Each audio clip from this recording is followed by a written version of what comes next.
안녕하세요. 오늘도 사연살롱을 찾아주셔서 감사합니다. 저는 서울 사는 40대 남성이에요. 젊을 때는 일만 하느라 제대로 연애도 못 해봤어요. 부모님이 일찍 돌아가셔서 어린 여동생을 책임져야 했거든요. 20대 때에는 정말 일만 한 것 같아요. 그래도 여동생은 열심히 공부해서 좋은 대학에 진학했고 그 덕에 전 고생한 보람을 느낄 수 있었죠. 동생이 성인이 되고부터는 저한테 부쩍 여자 만나 연애 좀 하라고 하더군요. 오빠가 나 때문에 세월 버린 게 얼마야. 좋은 여자 만나서 정착해. 내 걱정은 하지 말고. 저도 물론 여자친구도 사귀고 평범하게 살고 싶은 마음이 간절했죠. 하지만 그게 제 마음대로 되나요? 배경도 돈도 없고 전문대 간신히 나온 남자를 누가 반기겠어요. 언감생심 여자 사귈 생각도 못했죠. 그런데 인연이란 게 있긴 있는 모양인지 37에 여자를 사귀게 되었어요. 같은 회사에 다니는 계약직 직원인데 예쁘고 마음씨도 착해서 반해버렸죠. 감히 대시할 생각도 못하고 있었는데 회식 자리에서 술 취한 그녀가 저한테 몸을 기대곤 애교를 부리지 뭡니까. 여자랑 가깝게 지내본 적이 없는 저는 꽤 당황했죠. 그런데 그때 제게 몸을 기댄 그녀가 그렇게 말하는 게 아니겠어요? 제가 좋아하는 거 모르시죠? 순간 제 가슴은 두근거렸어요. 너무도 쿵쾅거리며 뛰어서 그 소리가 들릴까봐 무서울 정도였죠. 그렇게 우리는 연인이 되었어요. 회사에서는 서로 직장 동료 이상도 이하도 아닌 척 위장을 했지만 회사 밖에서는 일반 연인들처럼 데이트도 하고 맛집도 다니면서 정말 즐겁게 1년을 보냈어요. 여자친구의 나이도 30 중반에 가까웠고 저도 곧 40을 앞둔 처지라 우린 결혼 생각을 안 할 수가 없었죠. 하지만 결혼을 하려면 이것저것 필요한 게 많잖아요. 가장 문제는 돈이었죠. 대개 신혼집은 남자가 책임을 지잖아요. 근데 제 수중에 있는 돈은 3천만 원이 고작이었거든요. 이 돈으로는 빌라 전세도 구하기 힘들 판이었죠. 혼자 남겨질 여동생도 걱정이었어요.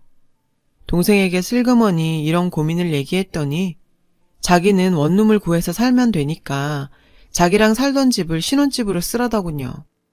그렇게 신혼집은 해결이 됐지만 솔직히 동생하고 살던 집이 좋은 데가 아니라서 걱정이 되더군요.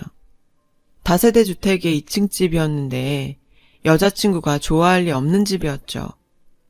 저는 고민 끝에 여자친구한테 이 문제에 대해 얘기했어요. 이런 말하기 정말 미안하지만 내가 동생도 책임져야 했고 나 살기 바빠서 돈 모은 게 별로 없어.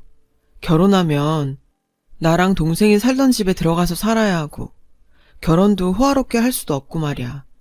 그런데도 우리가 결혼하는 게 맞을까? 그랬더니 여자친구는 의외로 쿨하게 받아들이더라고요. 나도 있는 집 자식 아니고 우리 집에 돈 갖다 주느라 모아놓은 돈이 1,000만 원도 안 돼. 우리 둘이 열심히 살면 되지 않을까? 여자친구의 말에 힘이 번쩍 났어요. 이 여자를 놓치면 안 되겠다는 생각이 들더군요. 그래서 여자친구에게 정식으로 프로포즈를 하고 결혼 준비를 시작했죠. 여자친구 집에서는 조실부모하고 별 볼 일 없는 저를 반기는 기색은 아니었어요. 그렇지만 여자친구가 워낙 강하게 밀어붙이니 마지못해 허락을 하신 거죠. 그렇게 결혼 준비에 박차를 가할 즈음 주례와 축가를 누구에게 부탁할까 고민하게 되었어요. 주례는 아내의 고등학교 은사님에게 부탁을 드리고 축가는 제 친구한테 부탁을 했어요. 은사님께는 직접 가서 부탁을 드렸지만 제 친구는 만날 시간이 없어 결혼 후 사례를 하기로 했고요. 그렇게 기다리던 결혼식 날이 되었어요. 저희 부모님석에는 앉을 분이 없어서 작은 아버지 내외가 앉으셨고 제 동생은 행복한 표정으로 결혼식을 지켜봤어요. 처음엔 저를 탐탁치 않아 하시던 장인 장모님께서도 그날만은 밝은 표정이셨죠. 저는 입구에서 신부는 신부 대기실에서 손님을 맞았어요. 그런데 사진 기사가 신부와 사진을 찍어야 한다는 거예요. 그래서 신부 대기실로 갔는데 축가를 부르기로 한 친구 녀석이 거기에 있지 뭐예요. 신부한테 인사를 건넨 모양인데 신부 표정이 굉장히 어둡더라고요. 친구 녀석이 무슨 실수라도 했나 싶었죠. 야, 왔으면 나한테 먼저 와야지. 신부한테 먼저 오면 어떡하냐? 너는 정신없어 보이길래 신부한테 먼저 인사하려고 했지. 그 말에 여자친구가 제 친구 녀석을 보며 피식 웃지 뭐예요. 솔직히 그 모습에 기분이 약간 싸했지만 결혼식 때문에 내가 예민해졌나 싶어서 별 얘기 않고 그냥 넘겼어요. 다행히 결혼식은 무사히 끝났고 우린 동남아로 신혼여행을 떠났어요. 막 호텔에 들어왔는데 친구 녀석한테 전화가 왔더라고요. 아깐 경황이 없어서 결혼 축하 인사도 못했다고요. 그래, 고맙다. 우리 신혼여행에서 돌아가면 그때 집에 한번 와라. 저는 신혼여행에서 돌아가는 그 주말에 그 친구를 집으로 초대했고 친구는 흔쾌히 그러겠다고 하더군요. 그리고 며칠 뒤 우리 부부는 행복한 신혼여행을 마치고 집으로 돌아왔어요. 남은 휴가 기간 동안 아내와 전 여독을 풀 수 있었고 드디어 주말이 되었죠. 약속대로 친구가 집으로 찾아왔어요. 치킨도 시키고 아내가 직접 준비한 전골에 소주를 마시면서 옛날 얘기도 하면서 즐겁게 주말 저녁을 보내고 있었어요. 수철아, 축가 불러줘서 정말 고맙다. 뭘 그런 걸 가지고. 근데 진혁이 너 설마 아직도 그 중소기업 다니는 거냐? 그렇지 뭐. 왜? 친구 녀석은 한숨을 푹 쉬더니 저한테 훈계조로 말하더군요. 중소기업 다니는 남자한테 무슨 미래가 있냐. 재수 씨가 착하니까 너랑 결혼해줬지만 사실 미래성이 없잖냐. 그러지 말고 너도 사업할래? 나 사실 음식점에서 돈 엄청 벌고 있어. 시작한 지는 얼마 안 됐는데 배달까지 해서 돈을 쓸어 모은다 모아. 친구 녀석의 이런 허세는 처음이라 솔직히 좀 놀랐어요. 돈을 많이 번다는 얘기도 처음 들었고 원래 다니던 직장을 때려치우고 사업을 시작했다는 것도 금시초문이었거든요. 게다가 녀석의 태도가 이전에 제가 알던 모습이 아니었죠. 허세가 가득 들어있는 말투가 무척 낯설더라고요. 그런가? 하긴 사업이 돈은 많이 벌겠지. 근데 그건 뭐 아무나 하겠냐? 나는 그냥 월급쟁이가 딱이야. 근데 넌 결혼은 언제 할 거냐? 사귀는 여자는 있어? 그 말에 친구 녀석이 피식 웃더군요. 돈이 있는데 여자가 문제겠냐? 돈 있으면 여잔 당연히 따르는 거지. 결혼이야 언제든 하면 되는 거고. 난 아직은 싱글 라이프 즐기려고. 그날 친구 녀석은 예전 같지 않게 자기 자랑만 늘어놓다 돌아갔어요. 친구가 가고 기분이 참 이상하더라고요. 제가 알던 그 친구는 그냥 저랑 비슷한 소시민이었거든요. 친구가 성공한 건 참 다행이지만 바람이 든 건 확실했죠. 그렇게 집들이도 끝나고 우리 부부는 본격적으로 신혼생활을 시작했어요. 그런데 결혼한 지 3개월 만에 아내가 회사를 그만두겠다고 하는 거예요. 저는 조금 당황했어요. 아이 계획도 있고 벌 수 있을 때 맞벌이를 했으면 했거든요. 하지만 아내는 완강했죠. 나 계약직이라 어차피 곧 그만둬야 한단 말이야. 무시당하는 것도 이제 지겨워. 계약직이지만 연장할 수 있잖아. 아이도 생길 텐데 돈을 좀 모아야 하지 않을까? 내가 벌면 얼마나 번다고 그래? 자기 월급으로도 아끼면 우리 식구 충분히 살 수 있잖아. 응? 아내는 애교를 부리며 말했어요. 그 모습은 귀여웠지만 회사를 관두는 건 좀 더 생각을 해보자고 했어요. 며칠 뒤 아내가 다시 퇴사 문제를 꺼냈어요. 이번엔 확실히 결정을 짓자면서요. 저는 그래도 회사를 좀 더 다니는 게 어떻겠냐고 조심스레 말했죠. 물론 가장으로서 아내에게 맞벌이를 강요하는 게 미안하긴 했지만 제 생각엔 서로 알고 결혼한 이상 열심히 사는 게 맞는 것 같았거든요. 하지만 아내 생각은 달랐죠. 결국 나분하는 돈이구나? 난 힘들어 죽겠는데. 당신이 수철씨처럼 사업해서 돈 많이 벌면 좋겠다. 당신 평생 월급쟁이 할 거랬지? 아내의 그 말에 순간 화가 났어요. 친구와 비교를 당하니 남자로서 자존심도 상하더라고요. 전 그날 아내랑 대판 싸우고 근처 편의점에서 맥주를 2캔이나 마셨어요. 아내는 이후 내내 뚱한 표정이었죠. 시간이 지나도 마음을 풀지 않더라고요. 결국 전 아내한테 퇴사하려면 하라고 했어요. 아내 말대로 제 월급으로도 살 수는 있으니 어떻게든 되겠지 하는 마음이었죠. 둘이 합심해서 아끼고 살면 될 거라고 생각했거든요. 아내는 신이 나서 당장 사직서를 제출하더군요. 그런데 생각지 못한 문제가 생긴 거예요. 아껴 쓰면 될 거라고 생각했던 것과 달리 가계부에 구멍이 나기 시작한 거죠. 아내의 씀씀이가 전혀 줄지 않았거든요. 오히려 더 커진 것 같았어요. 백화점에 드나들며 이름 있는 브랜드 옷과 화장품 등을 사들였거든요. 솔직히 좀 어이가 없었어요. 어느 날이었죠. 커다란 명품 쇼핑백이 있길래 뭐냐고 물었더니 태연하게 아, 할부로 샀어. 괜찮지? 괜찮을 리가 있나요? 저는 당장 환불해 오라고 버럭 소리를 질렀어요. 그런데 아내는 요지부동이더군요. 화가 난 저는 이렇게 말했어요. 너 정말 이런 여잔 줄 몰랐어. 물론 내가 다른 남자들에 비해 벌이가 시원치 않을 수 있어. 그치만 너도 알고 결혼한 이상 같이 좀 맞춰가야 하는 거 아니야? 어떻게 너 좋은 대로만 하려고 해? 그렇게 소리를 지르자 아내도 지지 않고 말하더군요. 나도 당신 이런 줄 몰랐어. 나 결혼 전에는 엄마 아빠한테 주는 돈 빼고는 다 내 용돈으로 썼단 말이야. 결혼했다고 어떻게 이 정도도 안 쓰고 살아?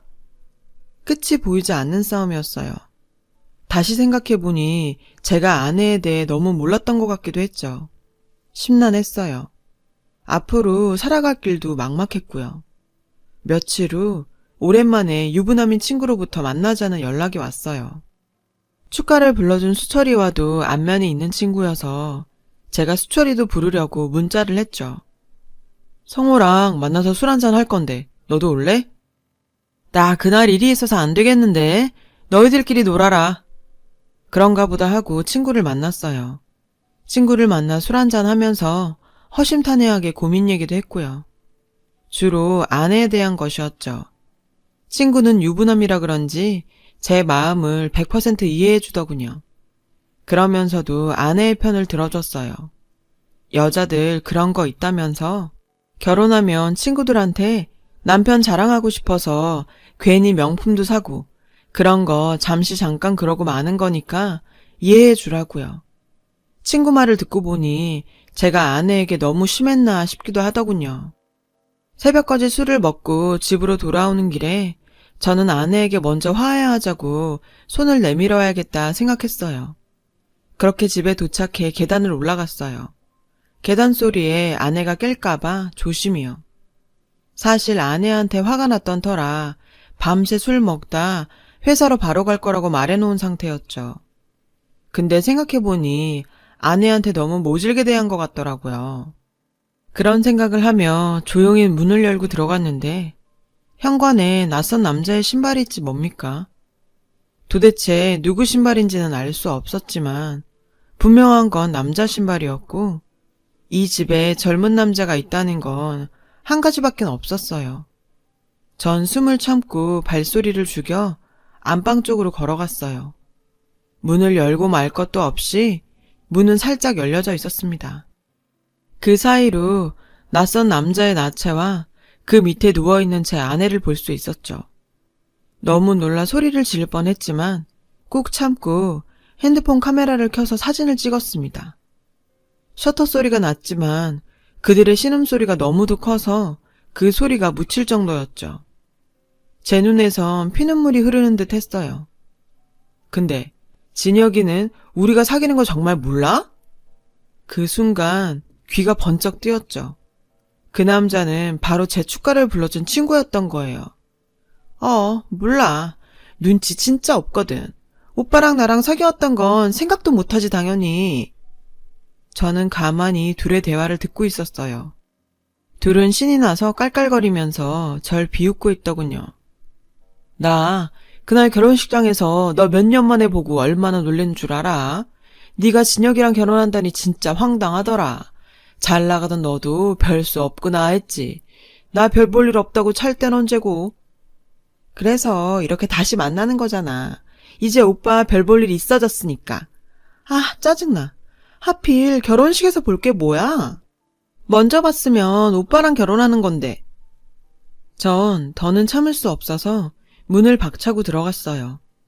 두 사람은 깜짝 놀라 나체를 이불로 가리기 급급하더군요.